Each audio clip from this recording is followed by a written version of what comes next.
compartimos una charla tiempo atrás, que es Gabriel Barceló, que no solo ingeniero atómico, tiene una vida hecha en la Comisión Nacional de Energía Atómica, sino que también fue miembro del directorio de Nuclearélectrica, ¿no es cierto?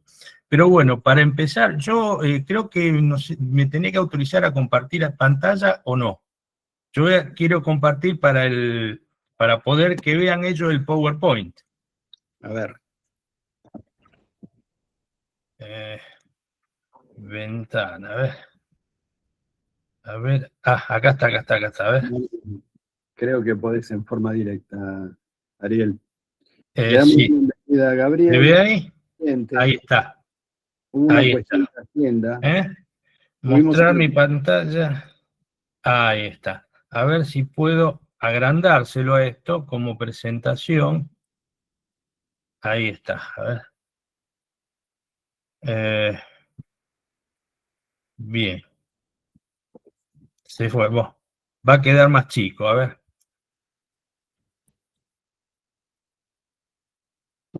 Compartir. Eso se puede agrandar de acá. Sí. Ahí se ve bien. Bien. Bien, para ir, yo, a ver si de acá, no, de acá no se puede mover. Qué problema esto, ¿eh?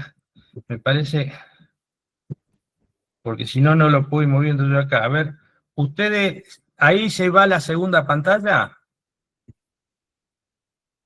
Sí, pasaste a la segunda pantalla. Bárbaro, entonces lo voy manejando de acá. Individualmente se puede abrir, ¿eh?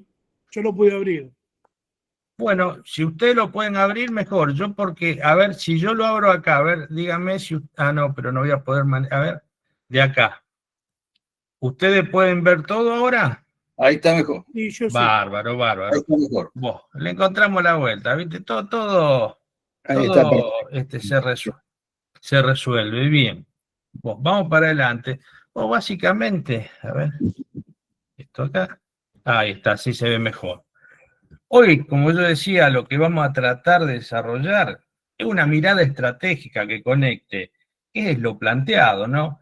El tema de el neocolonialismo financiero, la deuda externa, la ecología, la geopolítica, el imperialismo, con algo que está muy en el foco hoy, que es el Plan Nuclear Argentino. Por eso el título le pusimos el Plan Nuclear Argentino y el neoliberalismo colonial, aunque quizás debería haber sido al revés. Bien, avancemos.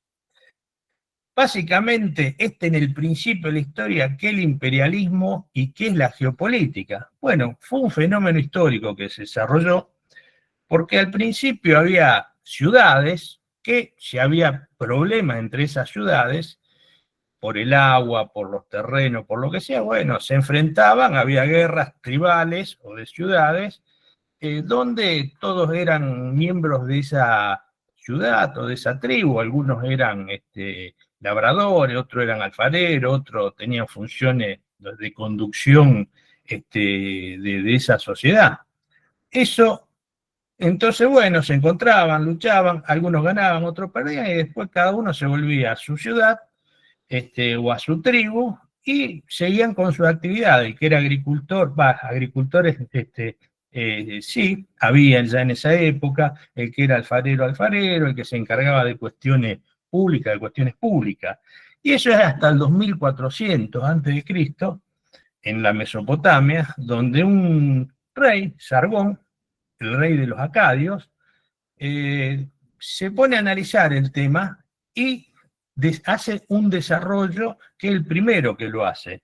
Agarra una parte de su población y la especializa para la guerra. El gran aporte o descubrimiento de Sargón es crear el primer ejército profesional en la historia de la humanidad. Eso fue 2400 años antes de Cristo, y a partir de ahí, su proyección de su estado, de su reino acadio, fue más allá de la frontera que normalmente tenía y empezó a ocupar la Mesopotamia conquistando ciudades. Ese es el inicio del imperialismo, se lo conoce como el primer imperialismo y después hubo otro. Y además, junto a ello va unido un concepto que es el de la geopolítica, más allá que surge fines del siglo XIX, por un sueco, el tema de la geopolítica. La geopolítica, para definirla muy sencillamente, podemos decir que hay dos especies de geopolítica. Una, que no la van a encontrar en ningún lugar, pero un poco la definición que doy yo, una geopolítica defensiva de aquellos países que no tienen intenciones imperiales. Entonces, como tuvo en su momento Argentina, entonces la geopolítica de Argentina es ver cómo prevé y defiende fronteras por una invasión. En su momento estaba la hipótesis de conflicto con Brasil, la hipótesis de conflicto con Chile, y es una geopolítica defensiva. Pero los estados fuertes, las naciones fuertes, los imperios, hacen una proyección geopolítica más allá, allende sus fronteras, con el objetivo de apropiarse de recursos naturales, de pasos estratégicos, de población. Los esclavos también eran una gran moneda de cambio en su momento, fuentes de recursos naturales, fuentes de agua, etc. Eso un poco fue la evolución del imperialismo y la geopolítica, donde los primeros fueron los acadios en la Mesopotamia, pero también en la zona de que hoy es Irán estaban los persas, que el imperialismo no solo es el Estado fuerte que invade, sino también obedece a los intereses de su élite de poder interna, que pueden ser políticas, eran hereditarias en esa época, pero también pueden ser élite económica. O sea, generalmente adentro del imperio también hay una élite de poder o una cierta oligarquía o aristocracia, que es la que incide en el curso de ese imperio. Así fue con los romanos, donde la clase dominante eran los ciudadanos, los senadores, que era la clase patricia, ¿no es cierto? Ellos, su geopolítica se centró alrededor del Mediterráneo, al cual llamaron Mare Nostrum. Ellos primero derrotaron a los cartagineses en las guerras púnicas, después derrotaron a la falange macedónica, y así se fueron haciendo de todos los territorios, Egipto también, alrededor del mar Mediterráneo, que era el mar central de la civilización. Hay siempre, ¿qué es lo que vemos en todos estos casos? Que es algo lógico, el fuerte siempre domina al débil. Y si uno tuviera que elegir, siempre es preferible ser el fuerte y no el débil, porque el débil es sometido, es dominado, es explotado, mientras que el fuerte es el que impone las condiciones. Que tiene sus consecuencias y sus atributos, ser el fuerte, y hay que estar dispuesto a pagar esos atributos o a asumir ese desafío, ¿no es cierto? Estos imperios que se basaban mucho en la fuerza, lo sucedió en cierta medida una nueva forma de dominación, que todos lo conocemos, fue el neocolonialismo británico, donde no necesitaba invadir, sino que a través de la exportación, en el caso de ellos, de ideologías dominantes, como fue el liberalismo, a través de la importación de su cultura de nación desarrollada, de su potencial bélico también, porque la expansión británica alrededor del mundo surge a partir de 1805, después de derrotar en la batalla de Trafalgar, derrota a las armadas francesas y españolas unidas, y a partir de ahí el Reino Unido, que ya era una potencia, ya se había producido la revolución industrial, que ya era una potencia comercial, empieza con su plan de expansión alrededor del mundo, y ahí van tomando distintos puntos estratégicos para una potencia naval comercial. Así toman las islas que están en el Atlántico, Tristán da Cunha, Santa Elena, toman Malvinas, toman la ciudad del Cabo, que era la parte sur de África, toman la parte de Singapur, que controla el paso de Malaca, van tomando todos los pasos estratégicos. Esa fue la manifestación geopolítica del Imperio Británico, pero a su vez con una práctica de neocolonialismo, donde no necesitaba dominar a las naciones, sino entramparlas en una relación económica donde ellos se llevaban la mayor o la parte más productiva, que era generar valor agregado en su territorio y reducir las colonias básicamente a proveedores de materias primas. Eso lo que es una complementariedad colonial. Este otro concepto para tener, nosotros lo que tenemos que lograr es una complementariedad soberana con otros países, porque si uno plantea este esquema con países como China, es como decía la vieja frase, de lo que se trata no es de cambiar de collar, sino de dejar de ser perro. pero una complementariedad soberana con países poderosos se puede siempre y cuando haya una decisión política y haya un proyecto político nacional soberanista manejando los destinos de la patria. Y así llegamos, ahora vamos a pegar un salto para que no se haga tan largo esto, a la posguerra de la Segunda Guerra Mundial, la etapa de la Guerra Fría.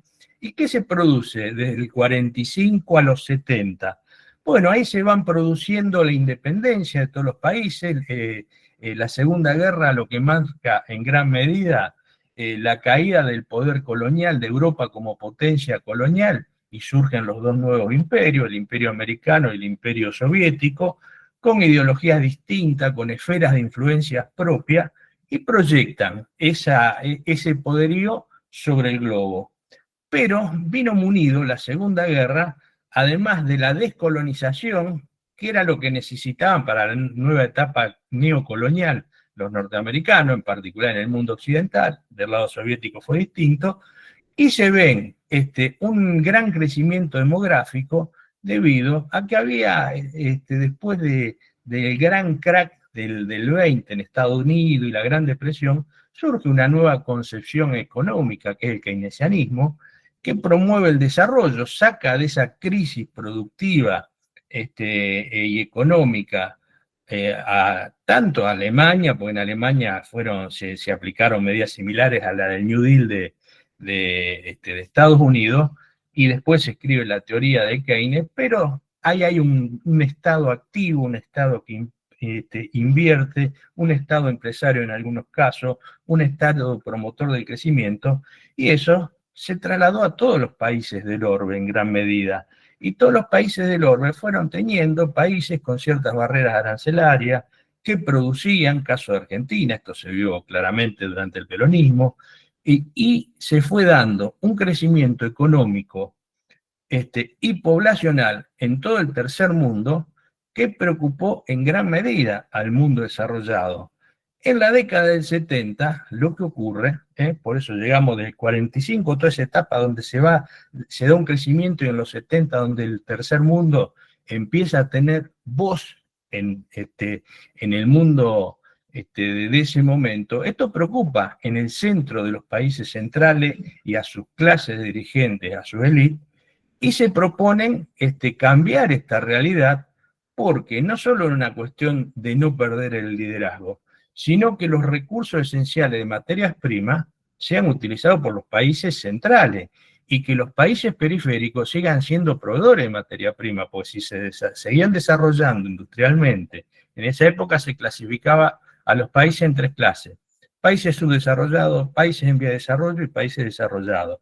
Generalmente los subdesarrollados o en vía de desarrollo era la periferia de los países centrales, que eran los desarrollados, que básicamente en el mundo occidental era Europa y Estados Unidos, principalmente Estados Unidos después de la Segunda Guerra, después nuevamente Europa fue cobrando su peso.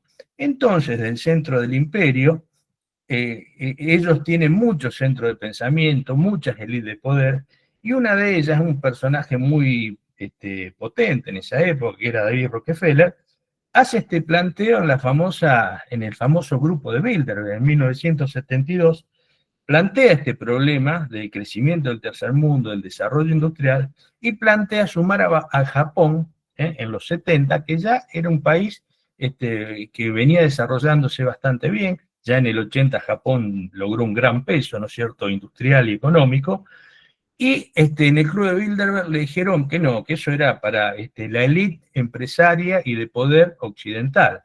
Entonces, David Rockefeller, junto con el ideólogo del momento, Zbigniew Brzezinski, un polaco que se asentó en Estados Unidos, un gran analista internacional y geopolítico, él tiene un libro, El tablero de ajedrez, fundan la Comisión Trilateral, o la Trilateral Commission, cuya función hacía una nueva división internacional de trabajo, pero lo fundamental para la Trilateral Commission era cómo se implementaban medidas para que el mundo desarrollado e industrializado siga haciéndolo, y que el mundo subdesarrollado en vía de desarrollo no se desarrolle más, sean meros proveedores de materias primas o eventualmente algún nivel de industrialización básico, pero no que tengan desarrollo de tecnología o industrias de punta, como se llamaba en ese momento, y a partir de ahí empiezan a implementar algunas cosas. Una de ellas, empiezan a implementar el desarrollo de una doctrina económica, que es el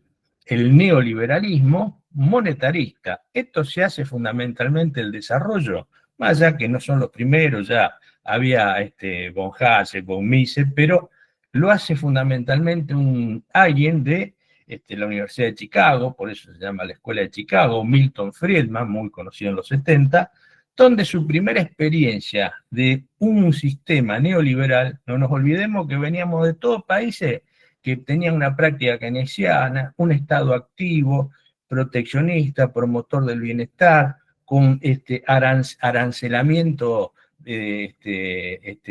comerciales. Bueno, el neoliberalismo plantea todo lo contrario, un Estado mínimo, liberación de aranceles, toda una serie de cuestiones que atentan contra esa protección natural que dan los aranceles y esas industrias que estaban en vía de desarrollo, pero que no podían competir con las del mundo desarrollado. Y a ese neoliberalismo, parecido al liberalismo que nos trajeron los ingleses en el siglo XIX, nada más que bueno, por eso se llama neoliberalismo, la segunda etapa del liberalismo, tiene muchos de esos principios, al cual Milton Friedman le agrega el monetarismo. Y el monetarismo es tratar de manejar la economía en función de la circulación de moneda, el equilibrio fiscal y una serie de medidas que hace que los estados dejen de ser justamente promotores de la economía. Esto trae achicamiento del Estado, y esto, siempre que hay una contracción económica, que esto es lo que ocurrió en el crack del 20, o sea, cuando hay una contracción económica, siempre hay depresión económica.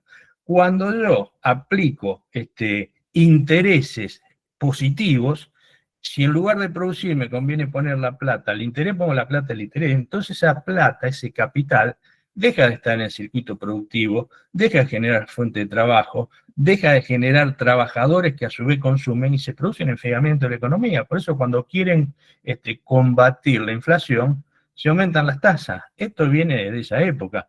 Y lo que ya sabe el poder financiero, el poder económico, que si se aplica una contracción monetaria, disciplina fiscal, apertura de comerciales fronteras, eso inevitablemente sí hace que caiga un poco la inflación, quizás porque cae terriblemente el consumo, pero también eso genera una recesión económica inevitable.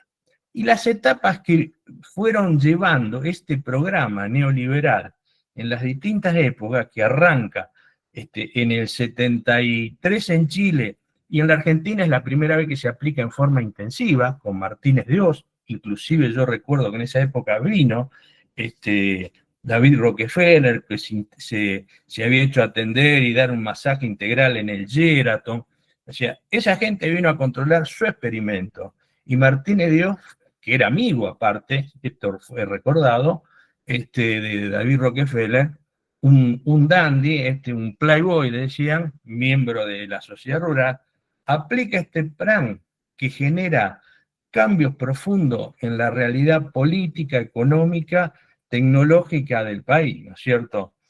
Y en el mundo desarrollado, en el mundo, en el centro del imperio, ¿qué cambio hubo en estos 50 años, de esos 70?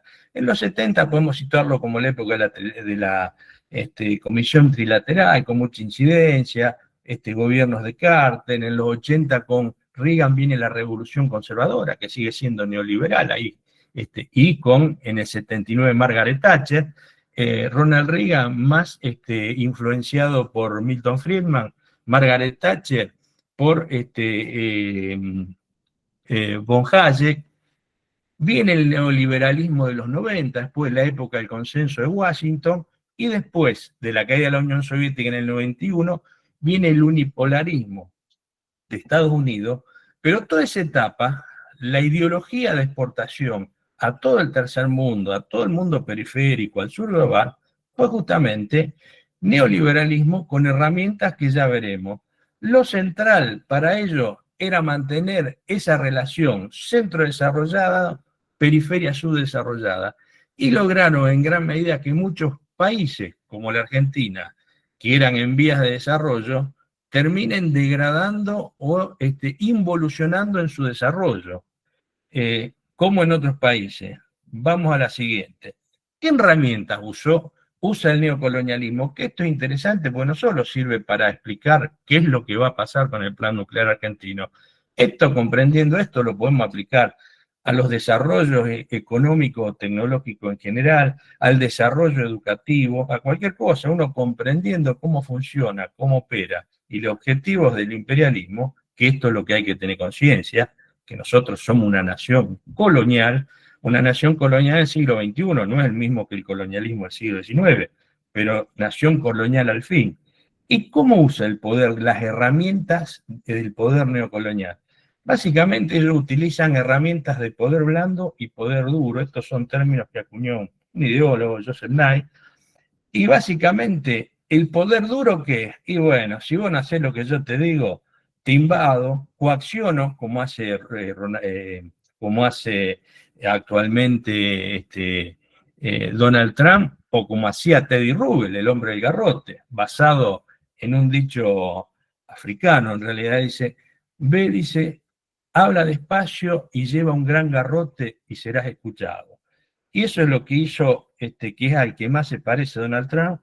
Teddy Roosevelt era el hombre garrote que generó un imperialismo prepotente sobre Centroamérica, inclusive debido a él se divide Colombia, se genera el Panamá, y ahí se hace el canal, porque eso siempre estuvo en vista de Estados Unidos, que quería tener una rápida conexión con sus flotas del este y su flota del oeste, ¿no es cierto?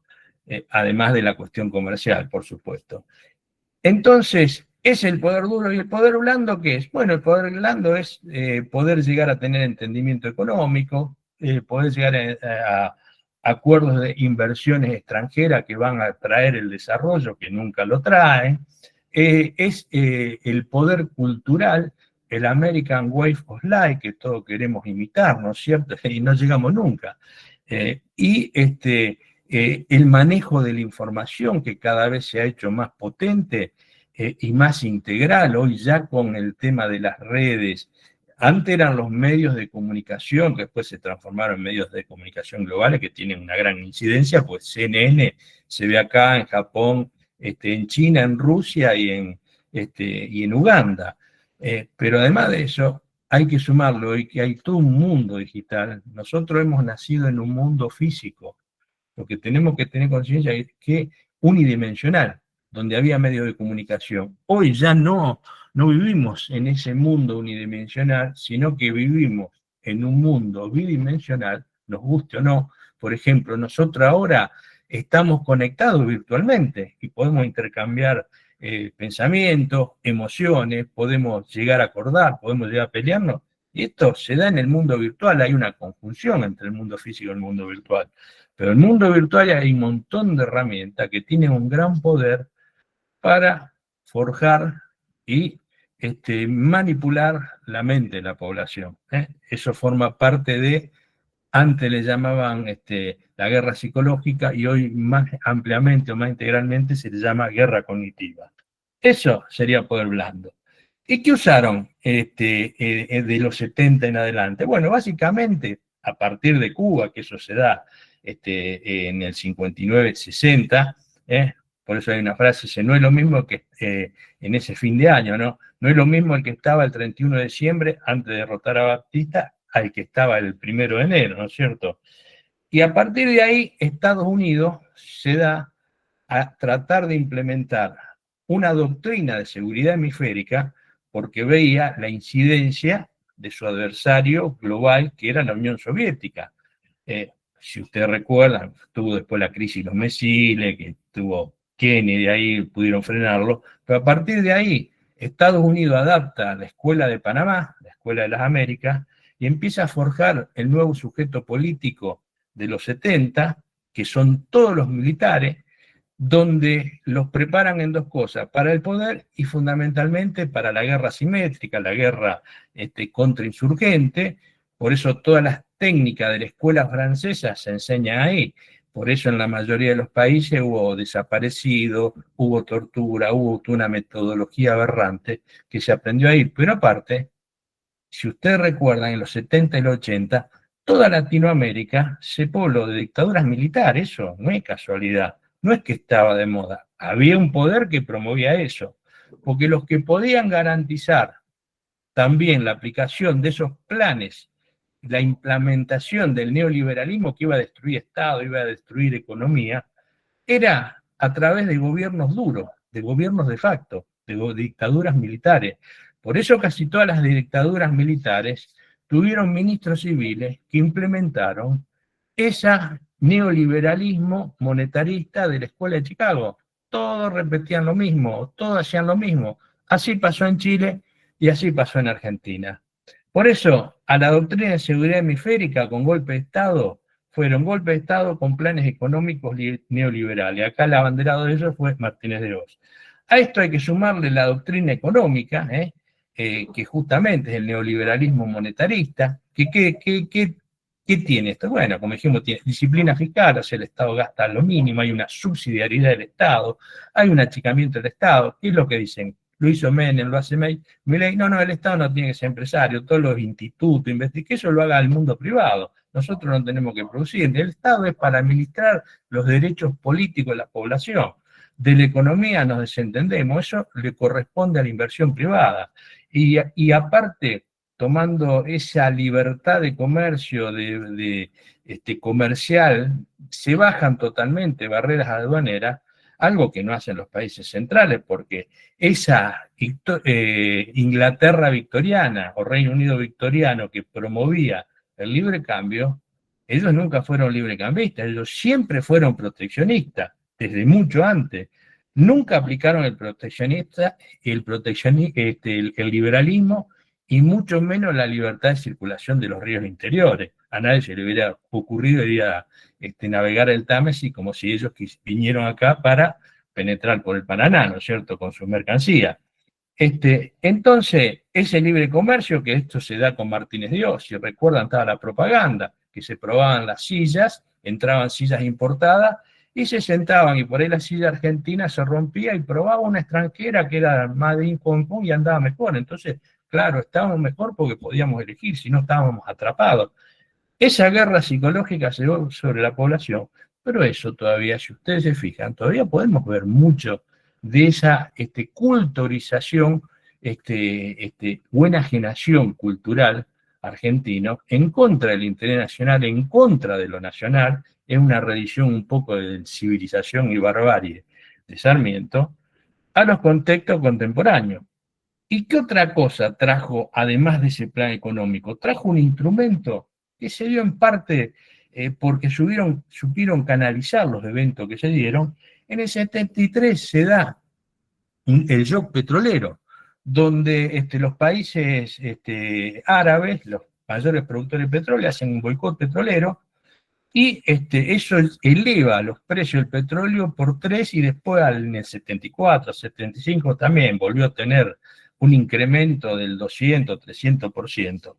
Entre paréntesis, quiero decir que no solo se beneficiaron los países productores de petróleo, sino que todas las multinacionales ligadas al petróleo también se llevaron buena parte de esa torta. Pero todos estos países árabes que se hicieron de muchos dólares, los petrodólares, lo mandaron a bancos europeos en gran medida, por eso se llamaban los eurodólares, y todo ese circulante de plata, el banco, si tiene plata y no la presta, tiene que pagar intereses sobre esa plata que le entró.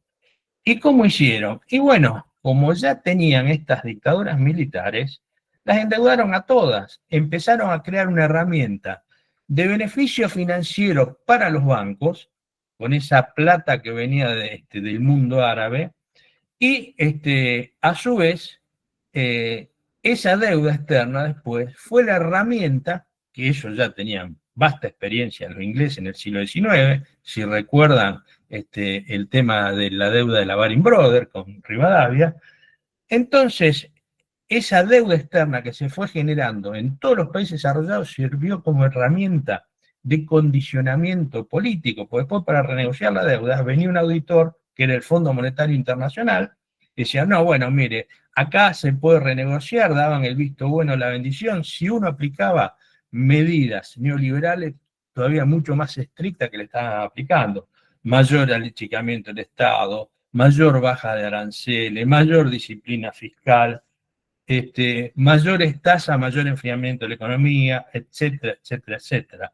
O sea que la deuda externa fue timba financiera internamente y para extranjeros que también vinieron, y deuda externa que después la pagaba el pueblo por el mecanismo que se vuelve a repetir, se repite con Macri, se repite ahora con los contados con liqui, o el contado con liqui uno compra acá, pero después cobra afuera en dólares. O sea, toda esa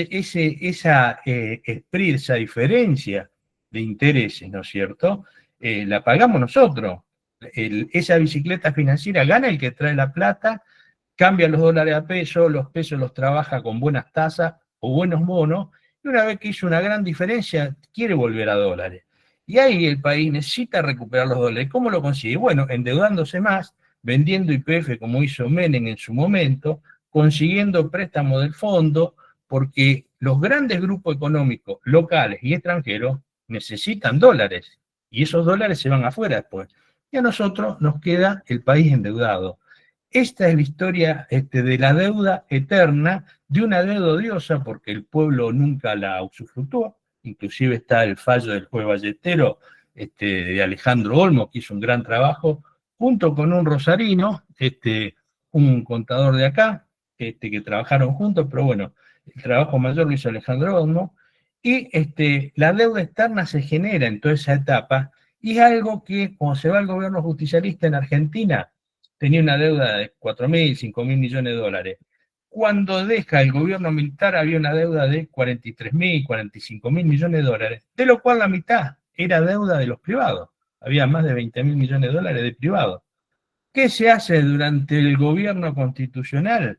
Esto ya apalancado desde antes por una operatoria de Cavallo en el Banco Central en el 82. Bueno, se estatiza la deuda privada, la deuda de los grandes grupos económicos, de los ricos, la paga el Estado, o sea, la pagamos todos nosotros a través de los impuestos, ¿con qué? Y bueno, con mayor disciplina fiscal, con mayores impuestos.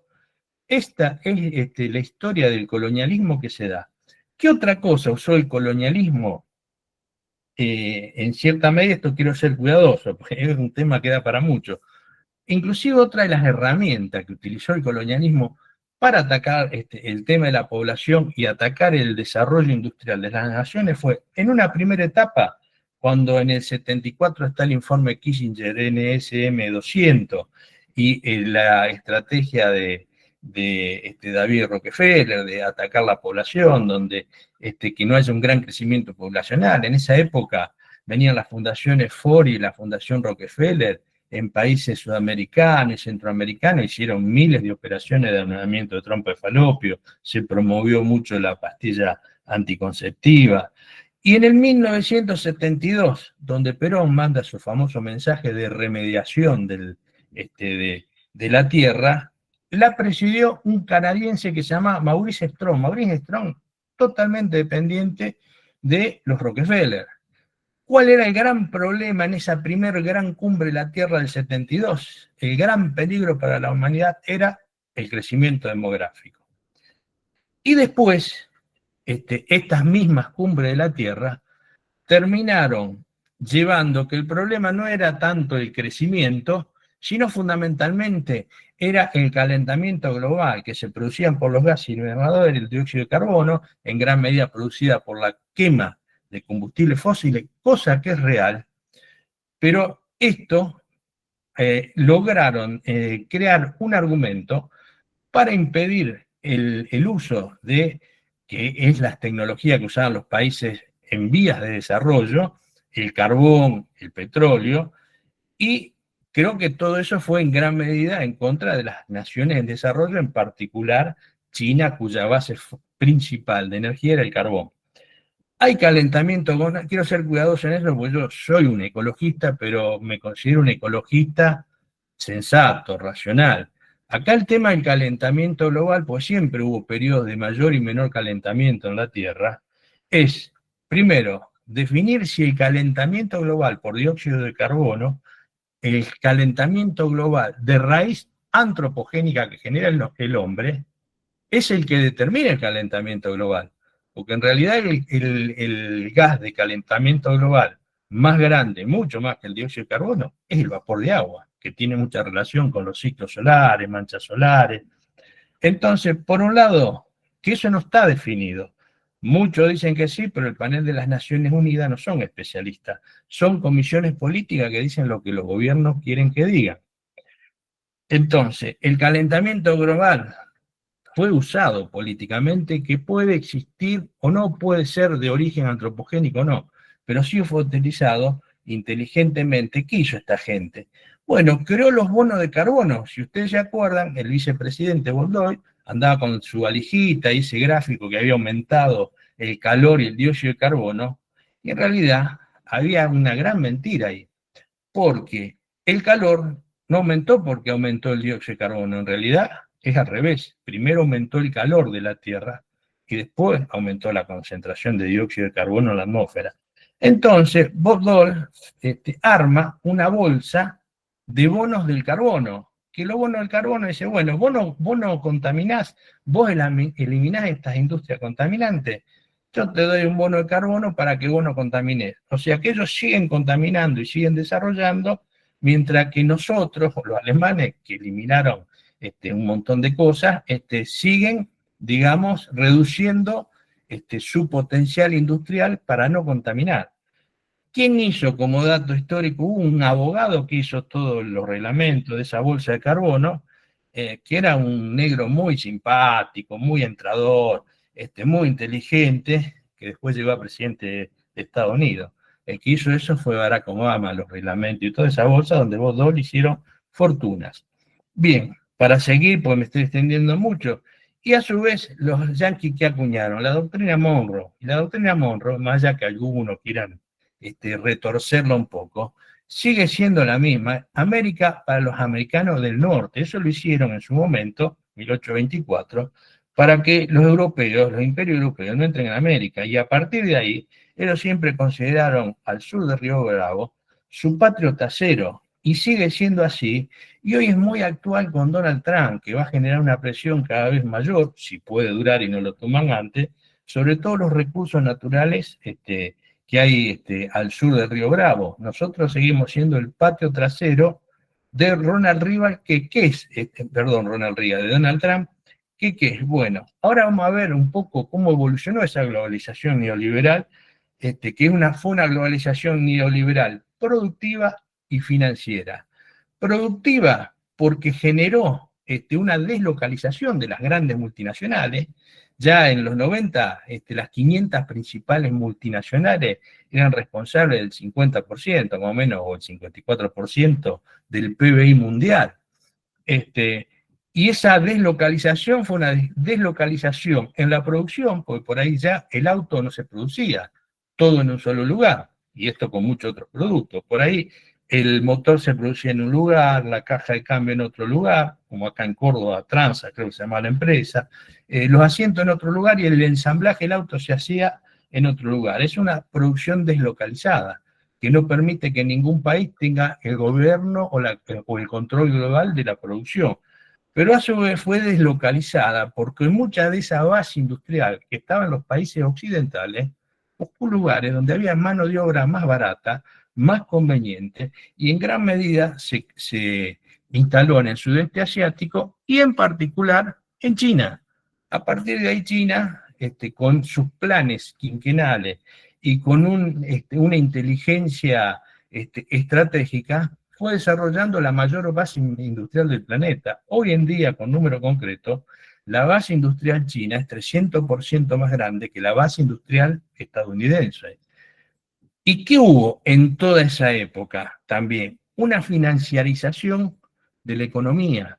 La economía, que siempre uno dice, bueno, es la producción, el comercio, se fueron generando, además de concentrarse más todas las empresas, estas multinacionales manufactureras, las multinacionales de servicios, las multinacionales financieras también, esos entes también fueron creciendo hasta llegar a lo que hoy es en su momento eran los grandes bancos que absorbían a otros y tenían acciones globales, pero a su vez surgieron después ya los megafondos actuales, como BlackRock, como Vanguard, como Star Street, que son los que en gran medida manejan esas 500 multinacionales.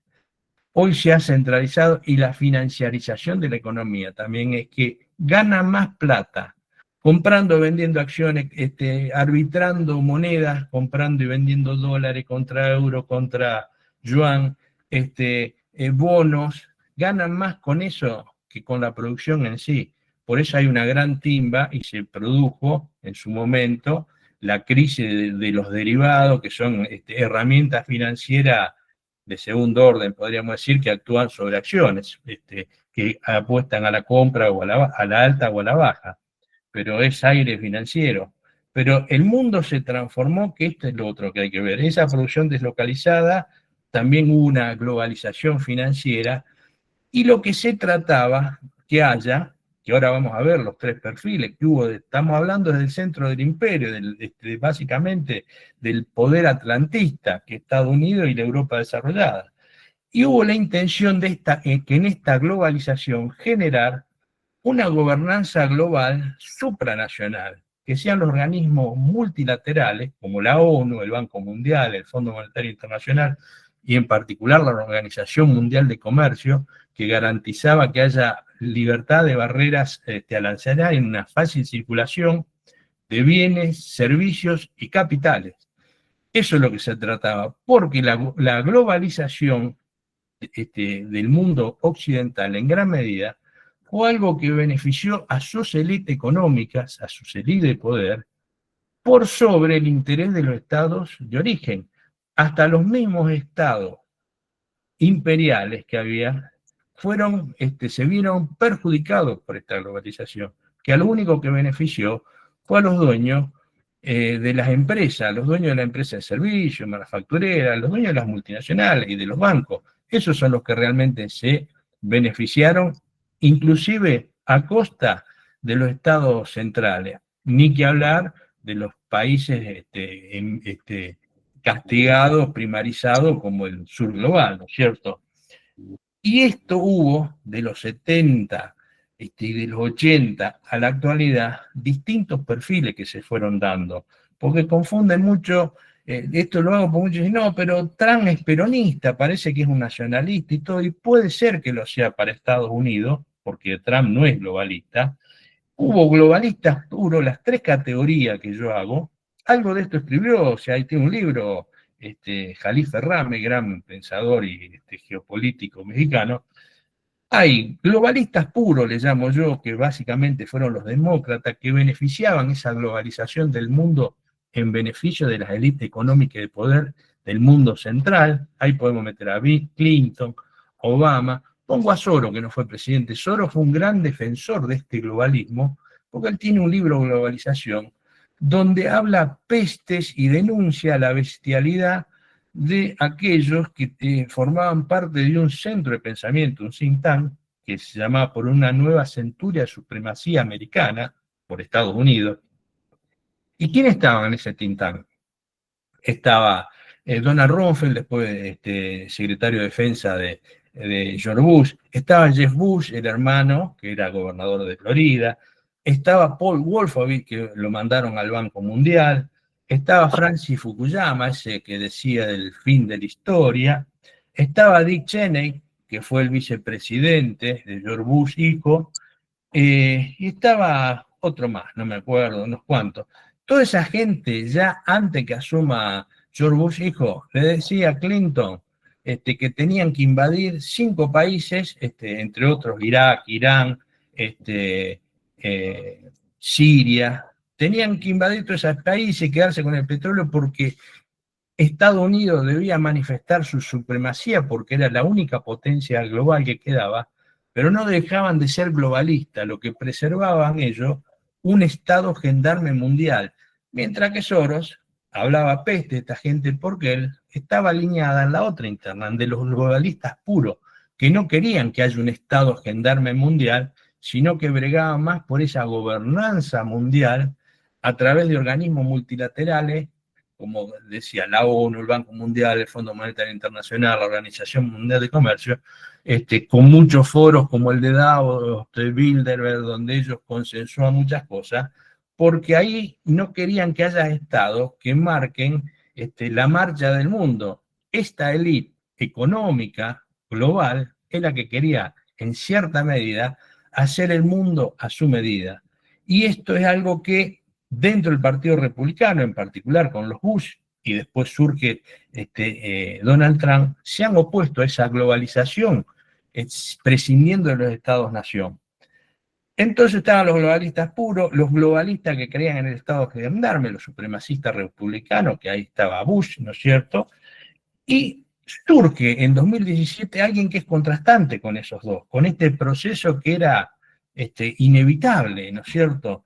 Y es Donald Trump. Donald Trump, y yo me acuerdo cuando lo vi, me llamó la atención, era un antiglobalista furibundo. Ahora, y planteaba la erradicación de industria en Estados Unidos, que vuelvan, cosa que está bien para los yanquis. Yo si fuera yanqui, digo, está bárbaro esto. Ahora, Donald Trump no es un ángel que viene a acabar con la globalización en beneficio de la humanidad. Donald Trump viene a reimplantar el Estado, nación imperial Estados Unidos. Eso es lo que viene a implantar Donald Trump. Por eso no es amigo nuestro, no es amigo de nadie. Él, por eso también repudia todos los ámbitos multilaterales y se plantea relaciones y negociaciones bilaterales. Pero esto es importante diferenciarlo, porque si bien los globalistas puros, como los demócratas, los globalistas que preservaban el Estado gendarme de Estados Unidos, como Donald Trump, que es no globalista, pero sí que quiere restaurar el Estado-nación imperial, todos ellos son enemigos nuestros, ninguno de ellos nos va a dar una mano, ninguno de ellos nos va a facilitar que tengamos préstamos para el desarrollo, para que desarrollemos tecnología. Todos son enemigos porque Argentina es una nación colonial y ellos son los que nos colonizan. Esto es lo que tenemos que tener en claro, no solo a nosotros, a toda Latinoamérica y muchos otros países del mundo, ¿no? Sigamos adelante, pues se me está haciendo largo. Bien, ¿y qué hay que ver ahora ya con mirada adentro? Que muchas veces Argentina se desarrolla un poco, después decae, desarrolla tecnología, instituto, industria, y después se cierran, se funden. Estamos locos los argentinos, ¿qué nos pasa? Porque somos capaces, somos lo mejor del mundo, todo, pero después nos pasa esto. Bueno, si no entendemos que en realidad no hay una Argentina, sino que hay dos Argentinas, esto lo tomé de un viejo libro de un social cristiano, Sonego, que él decía, las dos Argentinas, se llama el libro, pero es así, acá hay dos Argentinas, hay una Argentina nacional, popular, federal, soberanista, que quiere desarrollar un país para todos, pero a su vez hay otra Argentina, una Argentina oligárquica, liberal, siempre si falla, porque la oligarquía no puede estar en contra del pueblo si no tiene el apoyo externo, siempre funcional a la geopolítica imperial, sabe que no puede impedirse, pues si no te invaden, que pugnan entre sí prácticamente desde el inicio de nuestra nacionalidad. Esas dos Argentinas siempre existieron, las podemos encontrar en el siglo XIX, pero actualmente en Argentina, tomando del 76 ahora, o antes si uno quiere, siempre vienen pugnando esa Argentina nacional y popular que cuando estuvo el país creció, el país se desendeudó, el país desarrolló industria, el país desarrolló tecnología, desarrolló institutos, y cuando la Argentina oligárquica, para poco, neoliberal, Cipaya tomó el poder, el país dejó congelados sus proyectos, el desarrollo, abrió frontera, se endeudó más, generó desocupación, generó recesión económica, generó un país, una destrucción social, económica del país, porque es un país para poco y para rico, donde en ese esquema el pueblo pierde, la nación pierde, pero ellos ganan. Entonces, ¿cuál es el modelo político cipayo? Bueno, básicamente en Argentina podemos ver cuatro olas neoliberales desde la época de la dictadura. La primera ola neoliberal, que tenía un alineamiento geoeconómico con Occidente, en esa doctrina de seguridad nacional y de las fronteras ideológicas. La primera fue con Martínez de Oz, La segunda ola neoliberal fue con Carlos Saúl Menem, que podemos tomarlo con De la Rúa juntamente.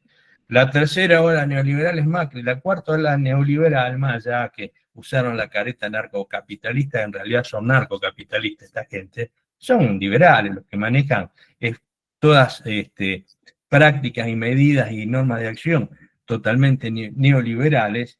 Entonces, cuando esas 4 olas neoliberales, gobierno cipayo, pro-oligárquico, pro-grupo económico, han tomado el poder, han destruido todo lo otro. Han producido una jibarización del Estado, apertura comercial, desindustrialización, primarización de la economía. En esas 4 olas neoliberales pasaron eso, y estamos hablando del 76 al presente, los últimos 50 años, 40 años. Generaron endeudamiento externo y colonialismo económico por las imposiciones de los organismos internacionales como el Fondo Monetario Internacional para renegociar, con una deuda odiosa. Y produjeron también, del 76 ahora, que esto también para ver en la Argentina, una concentración de la riqueza. La oligarquía ya no es más la oligarquía vacuna. La oligarquía ya cuando deja a Martínez Dios y la dictadura, ya se habían formado grupos económicos, los holding diversificados, que tenían base industrial, tenían base comercial, tenían bancos, tenían financiera, y son grupos integrados. Y esos grupos fueron creciendo, algunos o se fundieron o fueron absorbidos por otros y surgieron otros nuevos, como por ejemplo, Poto es un grupo que surge y crece en la distribución y comercialización de productos alimentarios. Uno nuevo fue Alperín, que es Mercado Libre, es la empresa más nueva, pero no queda duda de dónde juega. Y otras más tradicionales que ya existían, como en su momento era la naviera Pérez Compán, hoy se nombra poco, porque Pérez Compán es la dueña de Molino Río de la Plata. O sea, todos esos grupos, Garobaglio Surraquín, que creo que ahora crea Garobaglio, uno de los principales petroleros del país, esos grupos económicos han crecido y se han consolidado en esas 4 olas neoliberales, o surgido en el transcurso de la misma, y han utilizado un montón de mecanismos de saqueo y desacción al pueblo argentino financiero en beneficio propio y en detrimento de la nación y el pueblo. Y esto es lo que hay que tener en claro cuando critiquemos. Los grupos económicos argentinos son argentinos de nombre, pero en realidad todos sabemos que el gran capital nunca tiene patria, pero estos grupos económicos es la oligarquía contemporánea argentina y hay que tener identificado claramente el enemigo y claramente todo esto están atrás de Milei. Si no, si ustedes se ponen a ver lo que eran las primeras leyes, el decreto de Milei, la ley base, benefician a un sector. Sigue siendo un gobierno de ricos para poco en detrimento de todo. Vamos al siguiente. Y ahora ya vamos entrando a la parte tecnológica para entrar al plan argentino. El desarrollo científico y tecnológico no fue lo mismo cuando gobernó una Argentina, la nacional, popular, soberanista que quiere desarrollo, a cuando gobernó la Argentina minoritaria, la oligarquía, los grupos económicos. Y ahora lo vamos a ver en concreto.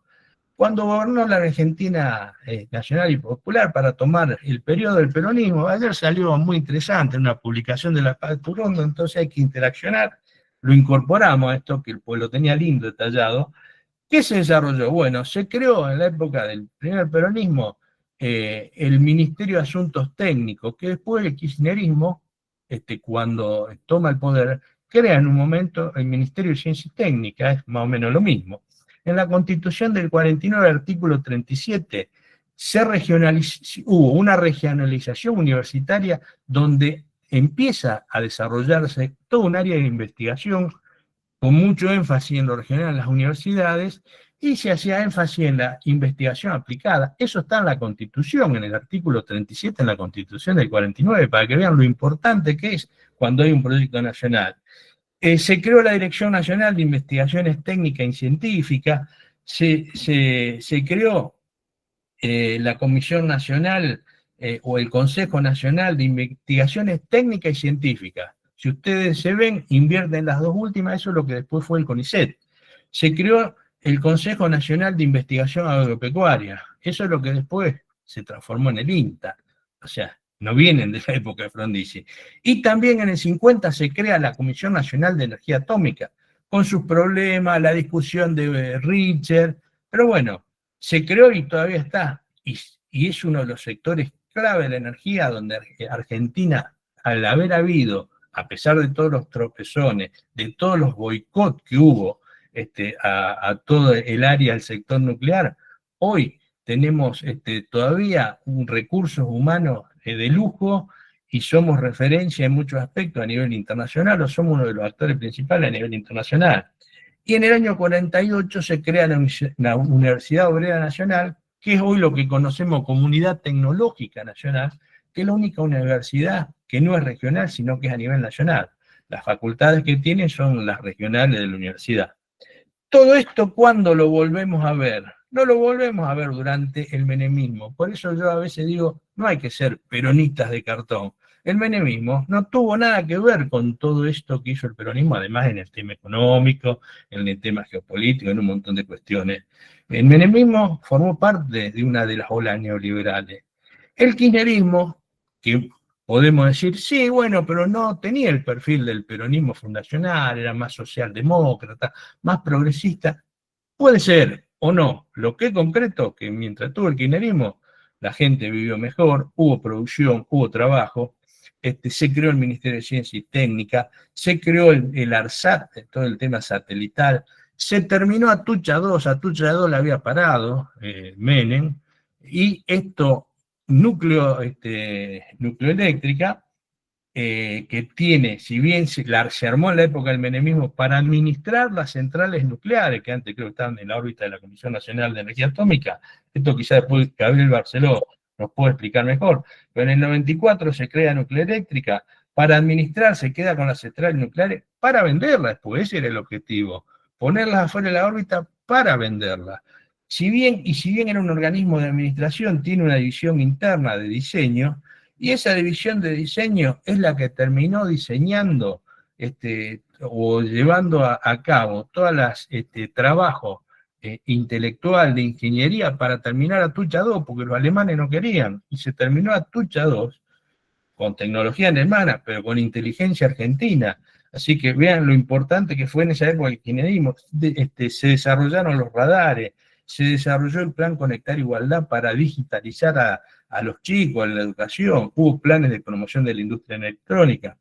De la industria naval se construyeron buques, yo ahí fundé una regional de SAOCINRA, el Sindicato de los Obreros Navales, yo nada que ver con lo naval, pero como uno es militante y estaba Cayo Sotelo Ayala, uno siempre en la política para servir a los compañeros, aparte nunca había fundado una regional de un sindicato, vino bien, por eso hay cosas que quedó a medio camino en la industria naval del kirchnerismo, pero se hicieron cosas, se desarrolló toda la industria del área del software, YPF se nacionalizó, gracias a eso tenemos vaca muerta hoy, y no podemos tener las principales empresas de energía en manos extranjeras, no te pueden gobernar la energía, que aparte Repsol hizo un desastre. Se creó YPF litio ya en esa época, porque se veía la potencialidad del litio, se repatriaron cestíficos, se aumentaron los salarios, o sea, eso es cuando hay un gobierno nacional con un proyecto nacional, se hacen estas cosas en el desarrollo del conocimiento, la ciencia y la tecnología. Cuando hay gobierno cipayo, ¿qué ocurre? Bueno, ahora lo vamos a ver. Cuando hay gobierno cipayo, Argentina en la época de Perón había desarrollado el Pulqui 2, un avión a reacción, uno de los 3, 4, 5 países que tenía esa tecnología. Lo hizo Curtán, un alemán que vino en Córdoba, todo lo que quiera, pero se desarrolló acá. Estábamos en avanzada. Siempre se intentó desarrollar el submarino nuclear, en año 67 lo plantean los militares, y eso nunca lo pudieron concretar, porque eso va en contra de la seguridad y del dominio que tiene el hegemón. Termino lo del Pulqui, que quiero apurarme y dejo cosas sin terminar. Y el Pulqui 2, ¿qué pasó? No, bueno, cuando vino la Libertadora hubo un acuerdo con Inglaterra que nos iba a proveer de aviones a reacción, los Gloster Meteor. Argentina ya tenía algunos de ellos, algunos de los Gloster Meteor son los que bombardearon Plaza de Mayo. Iban a venir 25 Gloster Meteor, creo que vinieron 4 nomás, pero el proyecto se discontinuó. ¿Cómo vamos a continuar un proyecto que era señero de un avión prototipo ya probado y que funcionaba? Bueno, en el 76, época de Martínez Dios, por ejemplo, muchas cosas ocurrieron. Yo me acuerdo de una, había una industria neumático FATE que había creado una división electrónica. Esa división electrónica tenía, algunos se acordarán, máquinas de cálculo que era la marca Cifra, muy buena. Bueno, todo eso lo tuvieron que cerrar. Otra fábrica que hacía motores, esto lo conozco más de cerca porque es de mi ciudad de origen, Cerveni, Motores Cerveni, había desarrollado también toda una división en Entre Ríos, en Paraná, no sé si había promoción industrial, y había desarrollado toda una división de electrónica. Yo llegué a tener las calculadoras Cerveni. Y después, ¿qué pasó? Se fundieron todo. En muchas de esas fábricas se prendieron fuego que tuvo que pagar el seguro. Pero bueno, llevaron a eso estos gobiernos cipayos. Durante Menem, ¿qué ocurrió con la tecnología y todo? Con Menem ya Alfonsín había detenido el desarrollo en Falda del Carmen, que es donde estaba toda la tecnología misilística para el Cóndor 2. Menem no solo siguió discontinuando el programa, sino que les entregó el misil a los norteamericanos, algo vergonzoso, algo que debería haber sido fusilado por traición a la patria. En el siglo XIX, el famoso caso Dreyfus es por haber pasado datos del cañón francés. Le entregó el misil completo y no pasó nada. Atucha 2, Menem es el que la discontinuó porque ya estaba. La terminó el kirchnerismo. Nucleoeléctrica crea Nucleoeléctrica justamente para poder vender las centrales nucleares. Pasa que no le dio el tiempo. Privatizó YPF, se la dio a Repsol, privatizó Aerolíneas, privatizó Entel, privatizó todas las empresas nacionales. ¿Qué hace Macri? Tercera ola neoliberal. Paraliza el ARSAT, vende un satélite, se paraliza todo ese desarrollo. ¿Y quién estaba jefe de ARSAT? Estaba el yerno de su ministro de Defensa, Aguad. Es un muchacho que aparece mucho, muy emocional y por ahí llora. De Loredo, ¿le suena de Loredo? Bueno, ese muchacho es el que destruyó eso. Esta gente es peligrosa y sigue estando. Por eso es bueno recordarse los nombres. La Comisión Nacional de Energía Atómica tuvo un gran estrangulamiento económico, congelación del proyecto Karen. Milei, ¿qué hace? Lo mismo, destrucción de institutos científicos, fíjense todo lo que cerró, estrangulamiento a la Comisión Nacional de Energía Atómica, congelación del proyecto Karen de nuevo, pero bueno, esto para hacer una comparación de qué es lo que puede ocurrir si uno conoce el contexto político, qué puede ocurrir abajo con la base económica y la base, digamos, política. Bien, y ahora ya entrando a la segunda parte, continúo para, así vamos a las preguntas todos juntos. El plan nuclear argentino. ¿Qué necesitaríamos en un plan nuclear argentino? Bueno, para una Argentina desarrollada tenemos que considerar centralmente 4 aspectos. Por un lado, su aporte como generación de energía a la matriz energética argentina que debe ser diversificada y autosuficiente. Había planteado en el plan argentino una nueva central nuclear, ¿no es cierto? ¿Qué aporte hace la energía nuclear? Alrededor del 7,5%. Nosotros tenemos reserva de uranio que no explotamos, pues se compran las tortas amarillas de Azerbaiyán, me parece, pero tenemos reservas comprobadas que al consumo actual tenemos reserva para 150 años. Eso tenemos que hacerlo acá. Y acá da para que el sector nuclear, por lo menos a esa matriz energética diversificada, aporte el doble. Por eso hay que desarrollar infraestructura, hay que fortalecer la Comisión Nacional de Energía Atómica, hay que potenciar y cuidar el clúster industrial atómico, que son todo el conjunto de empresas que funcionan alrededor de todo esto. No solo eso, una de ellas, la principal, era la industria metalúrgica de Carmona. Fue la primera que privatizaron porque es la que hace el recipiente de presión. ¿Y qué es lo más valioso que tenemos ahí? Lo más valioso que tenemos, por supuesto, las centrales son valiosas, todo es valioso, pero los recursos humanos, cuesta mucho formar esos recursos humanos. Lo que más le cuesta a una nación recuperarse es cuando hay áreas del conocimiento industriales que se cierran, donde se forman en terreno los recursos humanos, después de la universidad, y bueno, cuando eso no está más, o emigran esa gente, o dejan de estar. Entonces, cuando queremos volver a formar eso, que es muy complejo, como el área dejó de existir hace 20 años, y bueno, no tenemos más recursos humanos. Algo de eso pasó que sería bueno que lo cuente, yo hago la introducción, por las dudas no sé si todavía está, Gabriel Barceló, lo aprendí de él, dice, nosotros dice, dominamos en envase, está con tecnología Candu canadiense, la central, dice, y nosotros dominamos esa tecnología, y los canadienses ya no la dominan más, porque dejaron de producir ese personal. Por eso es tan importante mantener en actividad determinadas áreas que son estratégicas. ¿Qué otra cosa debería contemplar desde el punto de vista nacional un plan nuclear argentino? Bueno, el desarrollo de tecnología, de productos exportables, de reactor de investigación, radioisótopos. Argentina ya lo ha hecho. Ha enviado reactores de investigación a Australia, Holanda, Argelia, Egipto, Perú. Esto ya se ha hecho, no es que podemos hacerlo, no, ya se ha hecho. Hay que seguir haciéndolo. Y el cuarto punto, que es el más problemático, pero yo no le quiero escapar el bulto, es el tema de la seguridad nacional. El sector nuclear argentino es central para la seguridad nacional.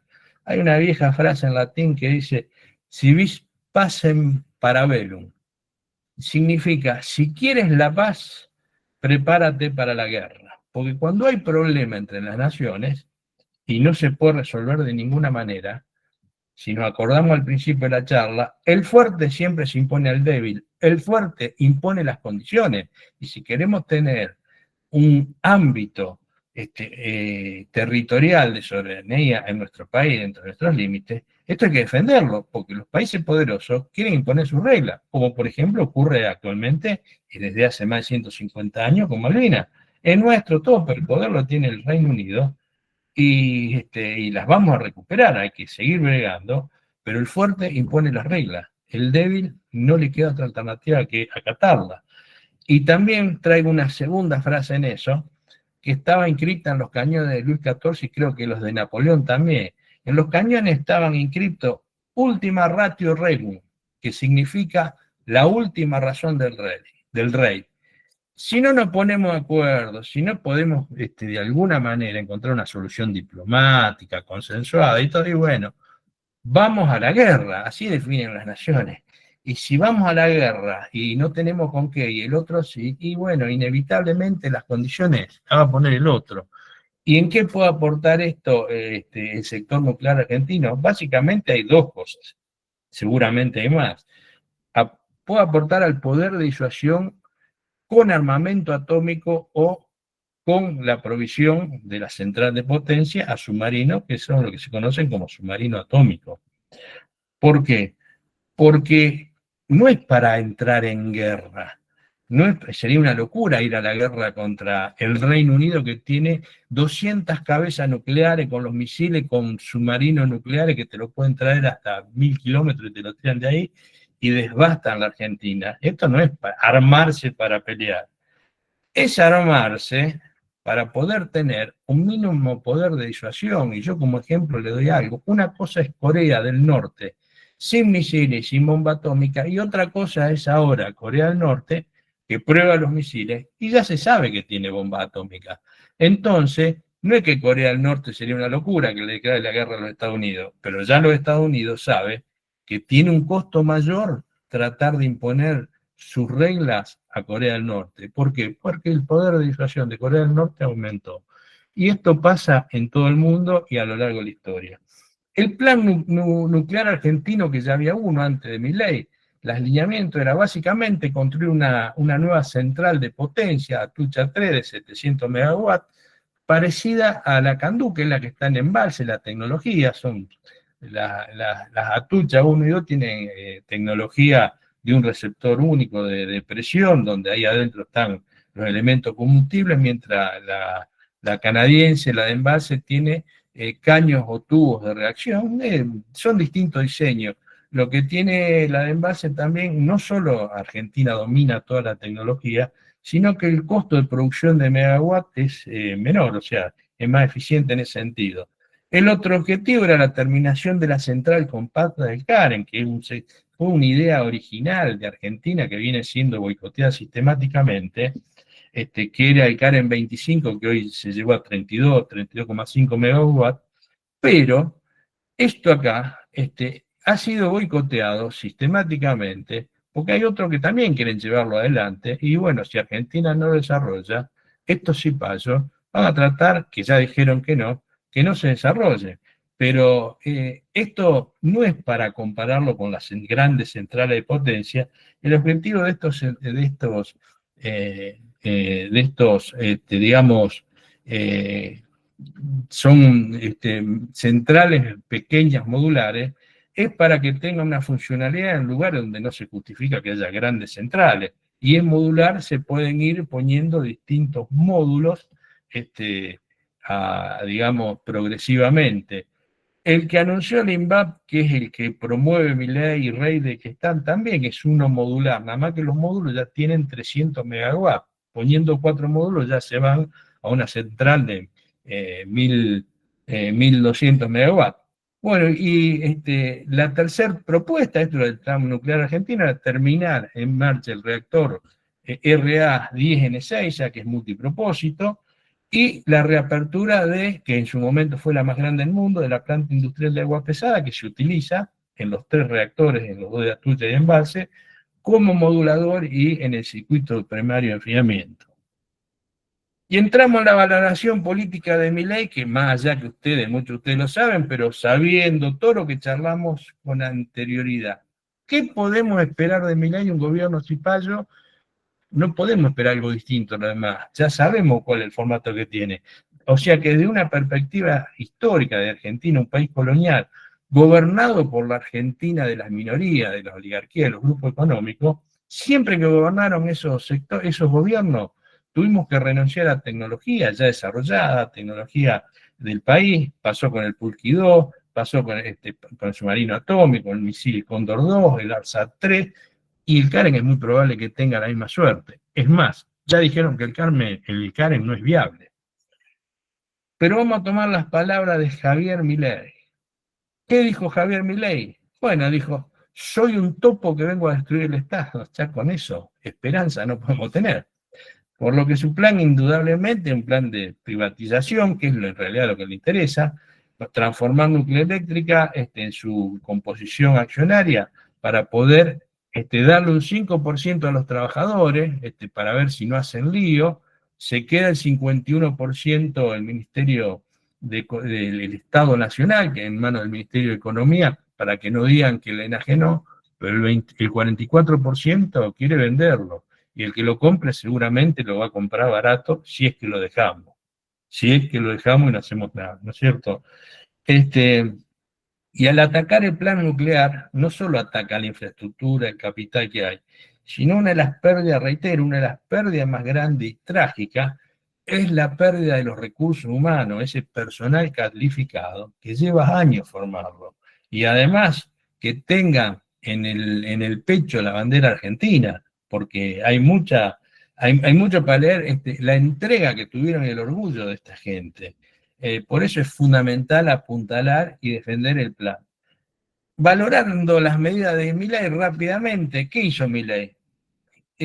Una estrangulación económica, bajó del 2% al presupuesto del área, que está presupuestado 3,9 en el presupuesto, y el último gobierno había dado un 3, bueno, lo bajó al 2. Hay pérdida de recursos humanos, esto ya se ve, un daño estratégico. El recurso humano es el poseedor del know-how, del saber hacer, que son los que, por ejemplo, desarrollaron Atucha 2 o la terminaron. La privatización está en marcha, ya lo dijeron con Nucleareléctrica, pero la primera empresa que privatizan es INSA. INSA, además que se desarrollaba tecnología de Mendoza, desarrollaba turbinas para centrales hidroeléctricas, también desarrollaba el receptor de presión del Karen. Por lo tanto, si queremos volver que aparte de eso, industria metalúrgica Pescarmona estaba en gran parte, el 67% era el FONDEP, el Fondo Nacional de la Defensa, que se creó durante el kirchnerismo, que únicamente puede ser afectado a infraestructura, armamento, a fábrica, y bueno, habían comprado el 67%, el 20% era de la industria de la provincia de Mendoza, y bueno, había que refinanciar unas deudas, decidieron liquidarlo, lo compró una empresa americana. Por lo tanto, si decidimos volver a reactivar el Karen, el gobierno nacional y popular, la empresa clave que le fabricaba, que eso también hay un know-how en esa empresa privada que forma parte del clúster del sector atómico. Y bueno, quedamos sin posibilidad de tener ese conocimiento, después hay que ver dónde lo podemos llegar a conseguir o si hay que desarrollarlo nuevo, lo que implica más tiempo y ralentización en el desarrollo. Bueno, paralización de proyectos, ya dijeron que no era viable el CAREN, lo cual es una gran mentira. No hace mucho la Agencia Nacional de Energía de la OCDE, ¿no es cierto?, una agencia internacional, evaluó de 56 proyectos para reactores modulares, cuáles eran los mejores, y el CAREN estaba entre los 4 mejores. O sea, evaluado por la OCDE, los países que están ahí, que son todos los países desarrollados, de 56 proyectos, estaba entre los 4 primeros el CAREN. Por lo tanto, lo que dice el gobierno es mentira. Quieren boicotearlo e impedir el desarrollo, porque hay otros países que compiten contra esto. Y lo otro, que hay un cambio de perfil estratégico de destrucción y dependencia, básicamente eso. Hay un proyecto con el cual transformaría, es el ACR 300 de INVAP, que lo patentaron en Estados Unidos, y sería para los data centers de inteligencia artificial, que tiene algunas particularidades esto, que es para verlo en detalle. Esto, ¿qué es en gran medida el plan de Milei de energía nuclear y la refrigeración de los data centers? Yo, mi humilde punto de vista, creo que todo esto es humo proselitista, es una excusa para tapar el congelamiento del plan nuclear y devastarlo, y privatizando lo que se pueda privatizar. Como decía, este proyecto, que aparte es una patente en Estados Unidos que hizo el INVAP, que trabaja muy en connivencia con la Comisión Nacional de Energía Atómica, una empresa nacional, bueno, patentaron esto en buena hora. El problema, que puede ser un problema o algo bueno, es que algo que también ocurre con el CAREN. El ACR 300 utiliza uranio de bajo enriquecimiento, específicamente dentro del rango del 3 al 5% de uranio 235, que sería el enriquecimiento, el fisible. Entonces, eso genera dependencia externa, porque Argentina, si bien tiene la planta, el complejo tecnológico de Pilcanilleu, donde se hace por difusión gaseosa en membrana. En realidad hoy lo que hay más es la generación de enriquecimiento de uranio, todos lo habrán visto por los medios, con ultracentrifugadora, que es un poco lo que le quieren frenar sistemáticamente a Irán, ¿no es cierto? Pero todo eso nosotros lo podemos desarrollar. En lugar de ser un problema, podría ser una oportunidad esto. Primero habría que priorizar, decir, bueno, tenemos que desarrollar una nueva central atómica. Bueno, lo lógico sería lo que estaba dentro del plan, desarrollar una central atómica tipo Candú de 700 megawatts, y después, si hay espalda para hacer otra, puede ser interesante un proyecto de esto, si viene junto con el desarrollo, con el enriquecimiento de uranio en las cantidades requeridas dentro de la frontera argentina, con empresa argentina, con técnico argentino, porque sería avanzar en el conocimiento y en el dominio y en el llevar a escala el enriquecimiento de uranio. Y bueno, y el swap de 2.000 y más 20.000 millones, creo que es humo electoral del amigo americano, que después de las elecciones del 26 verá.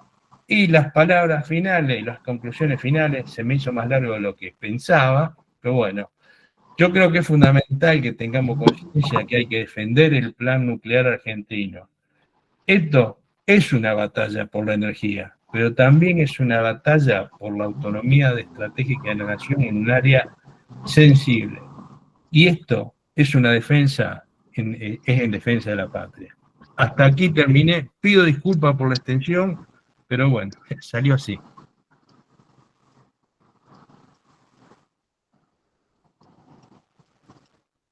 Bien. Muy bien, Ariel, maravillosa presentación. Tenemos 2 compañeros que han levantado la mano. Supongo que son preguntas o acotaciones. Juan Teso creo que levantó la mano primera, así que Juan.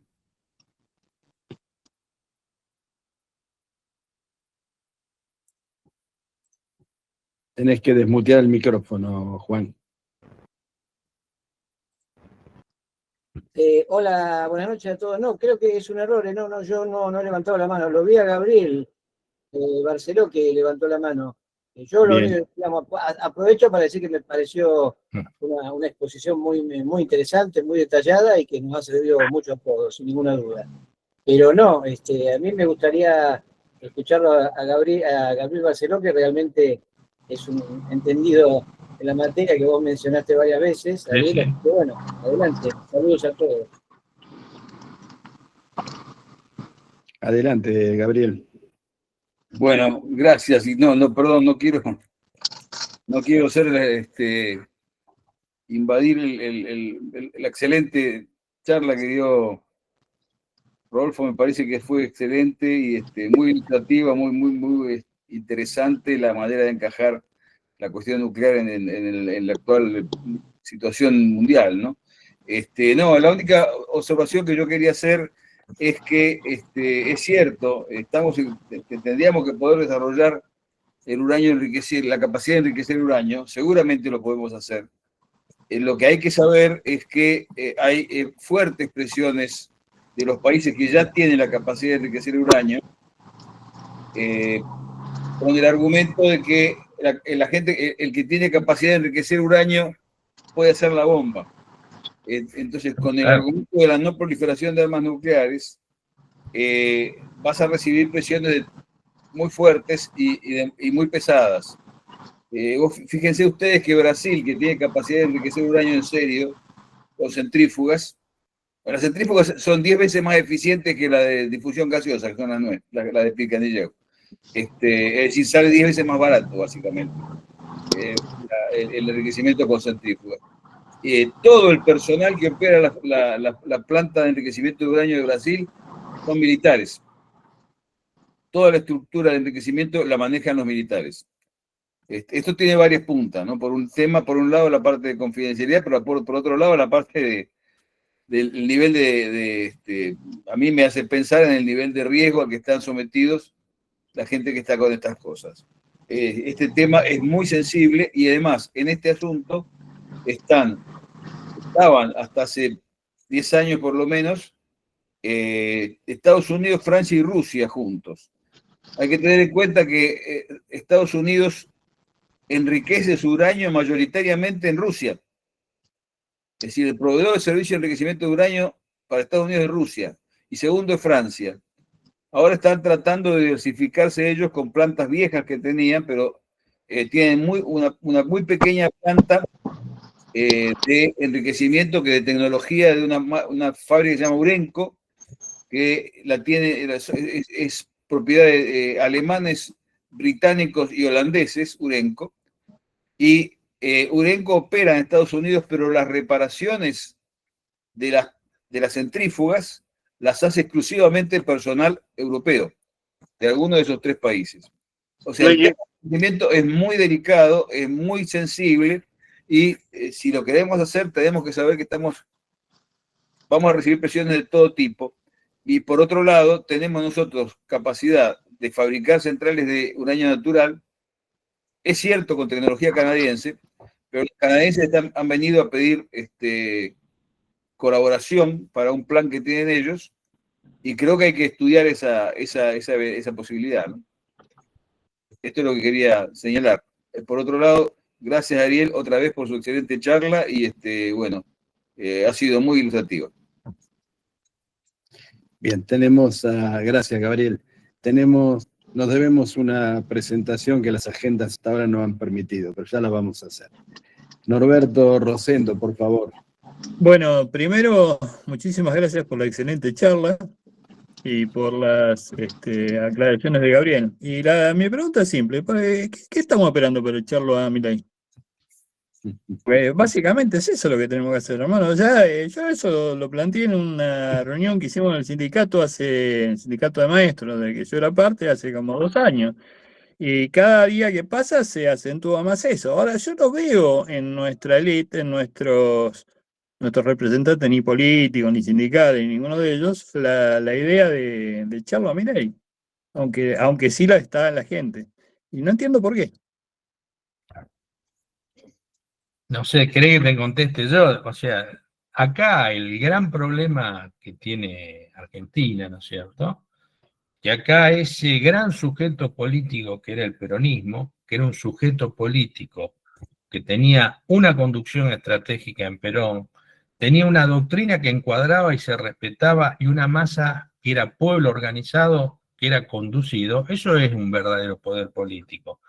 A partir de la muerte de Perón, se reconstituye en ciertos aspectos con Menem y después con el kirchnerismo, pero nunca volvió a ser ese sujeto político revolucionario, porque claramente Perón, más en su periodo, en el primer periodo, no es que fue fácil, tenía los dos imperios en contra, sin embargo, tomó la decisión de crear un país soberano, con independencia económica y justicia social. No fue fácil, si recuerdan la historia, el que arma y organiza la marcha de la democracia y la civilidad es Pruitt Braden, el embajador norteamericano, o sea, no era fácil hacerlo, había que tener decisión política, y se crea en ese momento ese sujeto político. A partir de la muerte de Perón, más ya que se reconstituyeron algunas instancias orgánicas, el peronismo dejó de ser un sujeto político que tenía su columna vertebral en el movimiento obrero, que además era un movimiento obrero que tenía un sindicalismo peronista. ¿Por qué? Si uno toma las declaraciones de La Falda, Huerta Grande, del 68 de la CGT Los Argentinos y aún los 26 puntos de la CGT Ubaldini, lo primero que planteaba no era la cuestión gremial salarial, lo que planteaban eran medidas de neto corte político para un modelo político del país.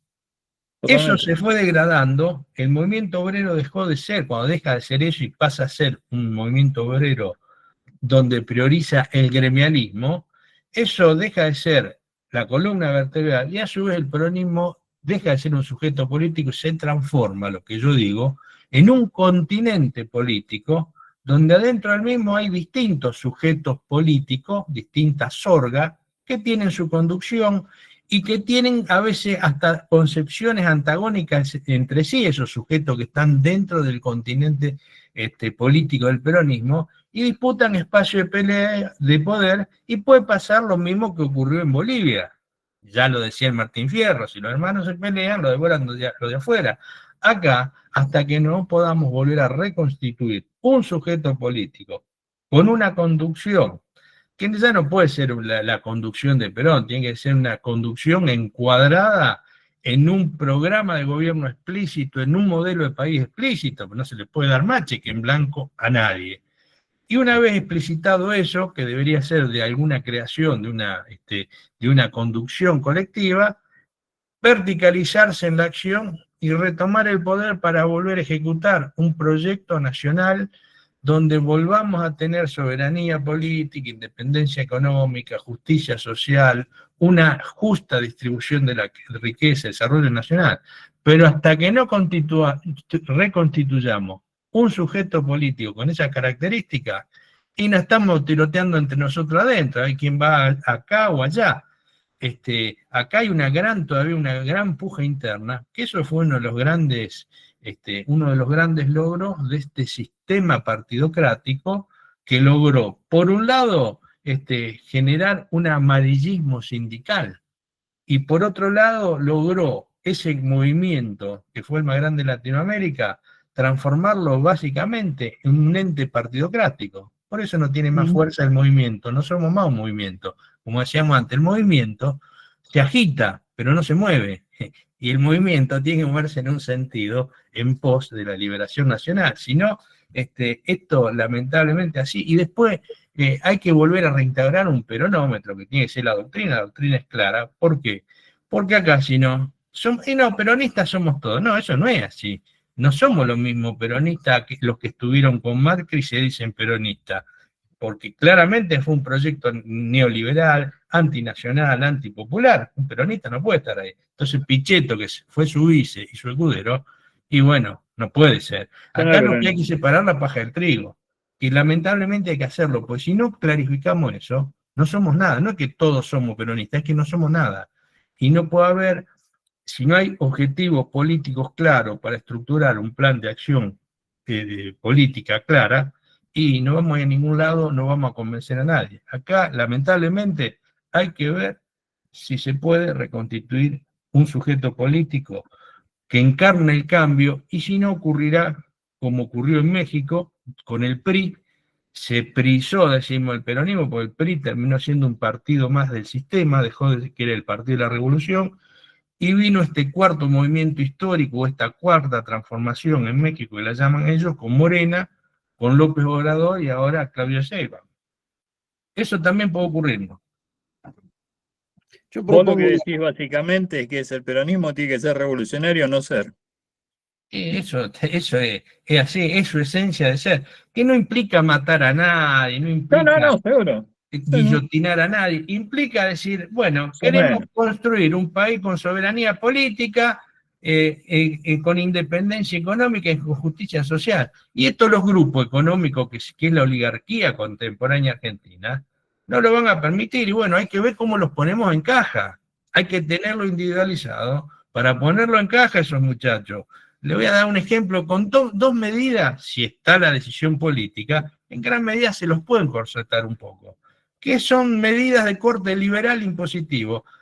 Franklin Delano Roosevelt, durante la Segunda Guerra, impuso a todas las empresas un impuesto a las ganancias del 90%, porque estaban en guerra. Y bueno, aceptaron, y tenía el poder para hacerlo. Acá hay que hacer eso, decir, muchachos.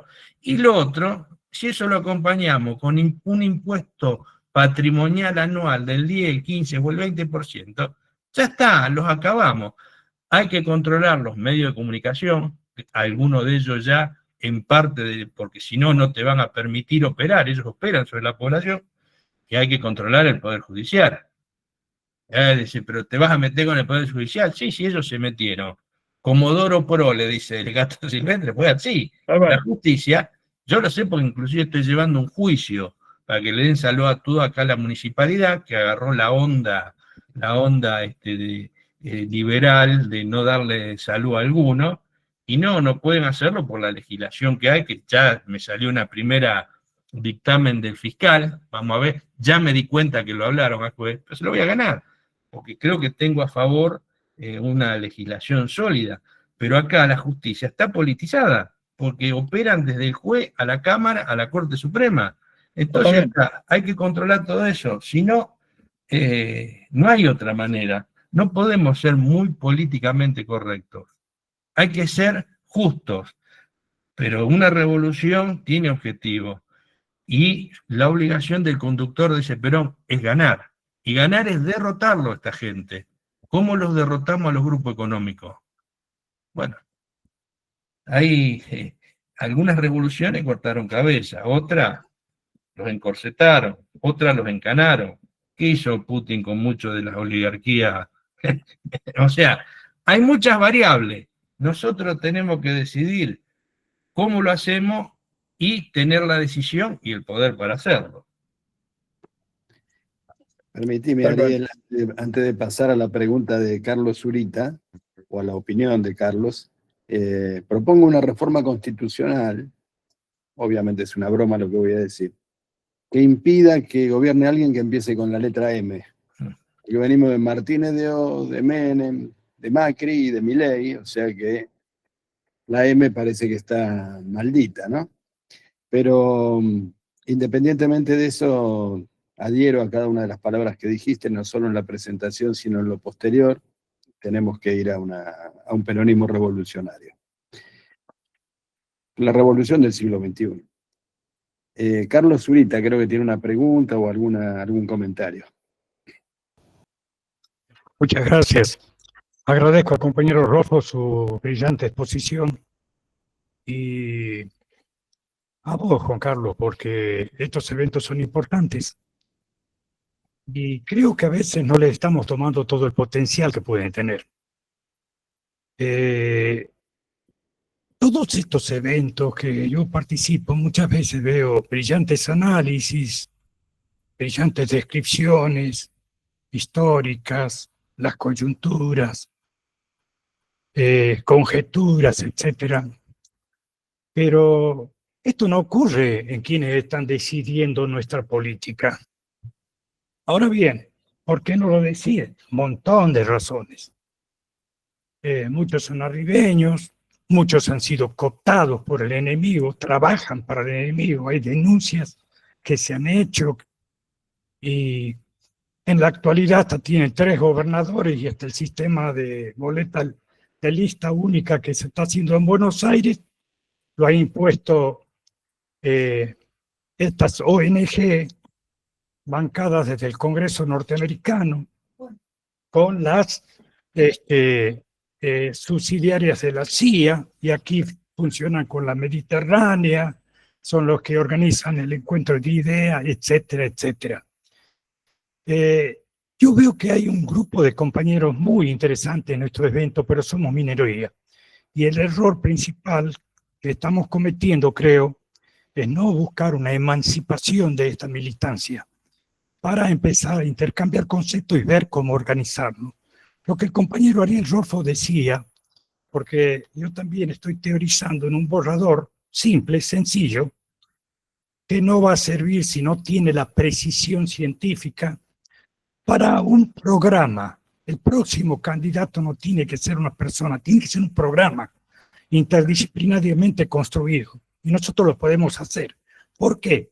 Porque tenemos que pensar en la Argentina del siglo XXI, de la transformación tecnológica que se va a producir con el advenimiento de las tecnologías de la información, robótica, automatismo, etcétera, etcétera.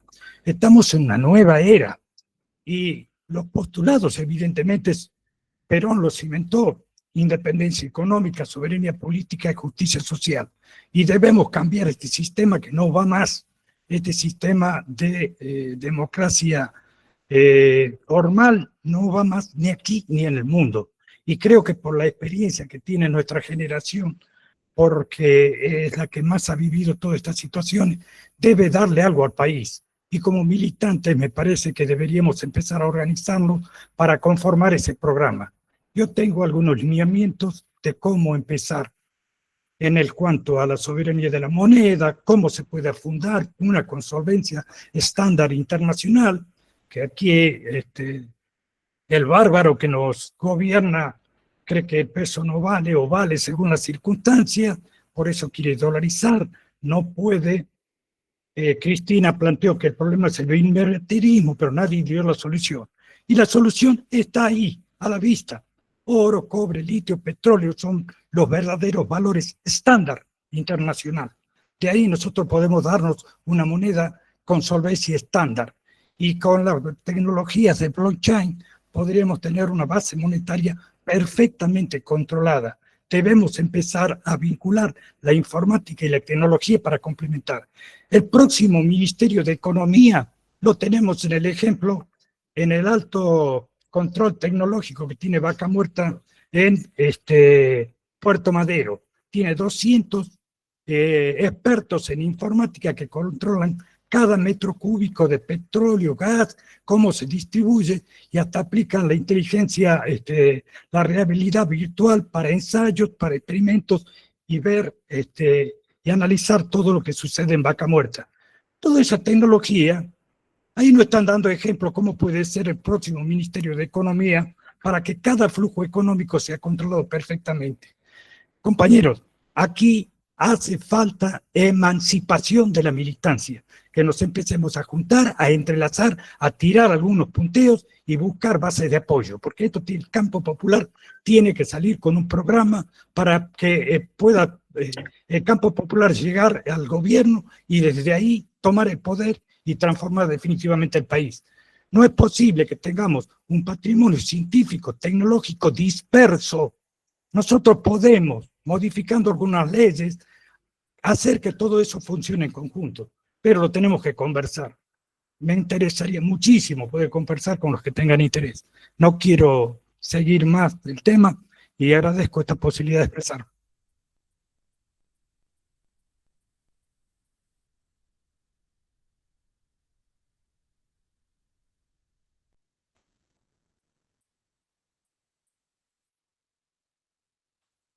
Tenés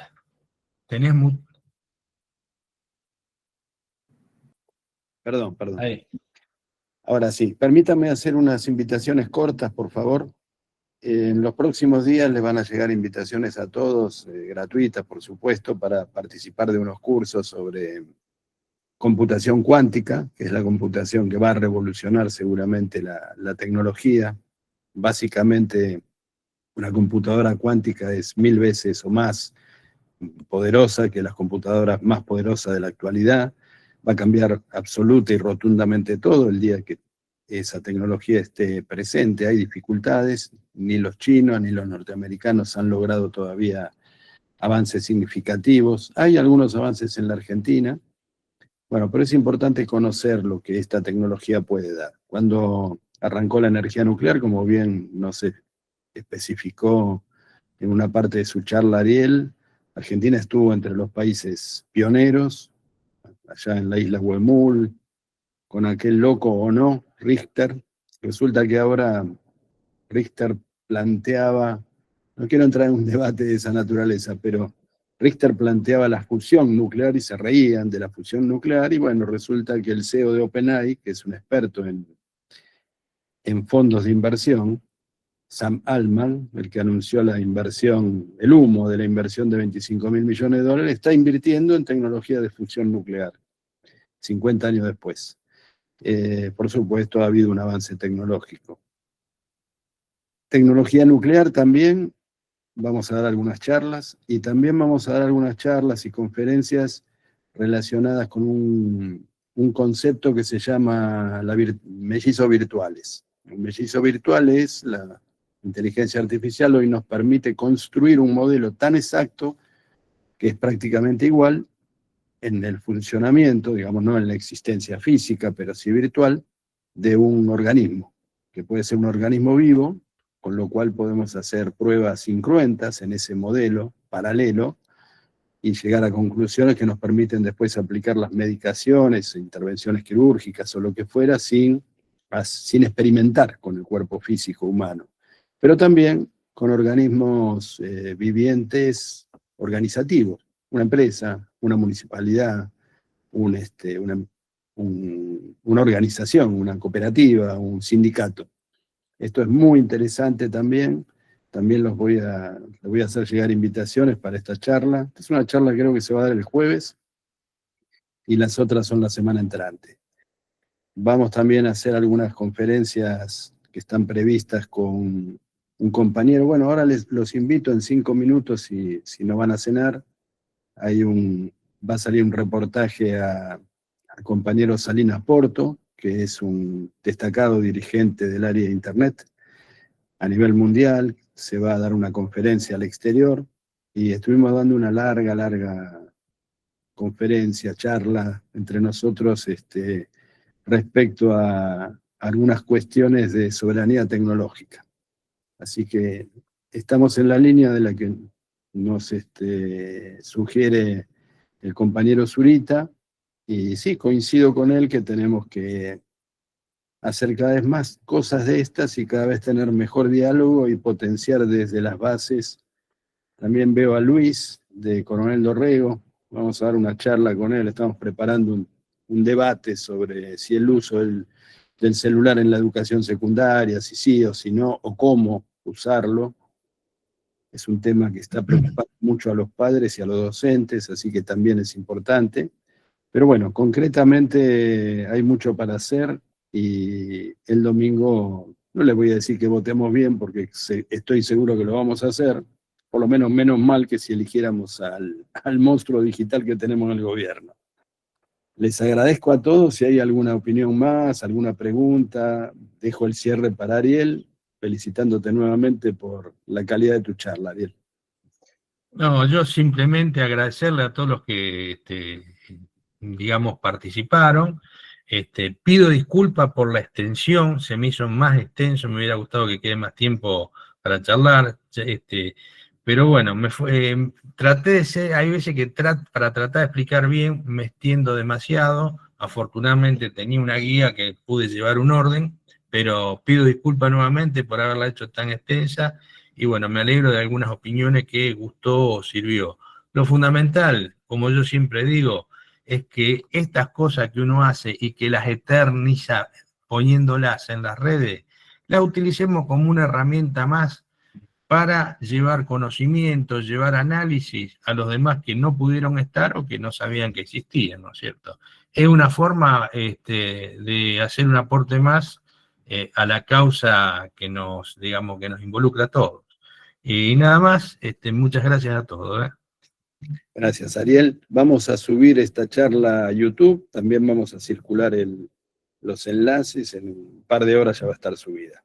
Muchísimas gracias a todos, especialmente a Ariel, a todos los que nos siguen siempre y a los nuevos que vinieron por primera vez, bienvenidos. Espero que les haya gustado y que sea el inicio de una tradición. Muy amable, muchas gracias a todos. Saludos, buenas noches, muchas gracias. Excelente, Ariel y Juan Carlos, muchas gracias. Muchas gracias a todos.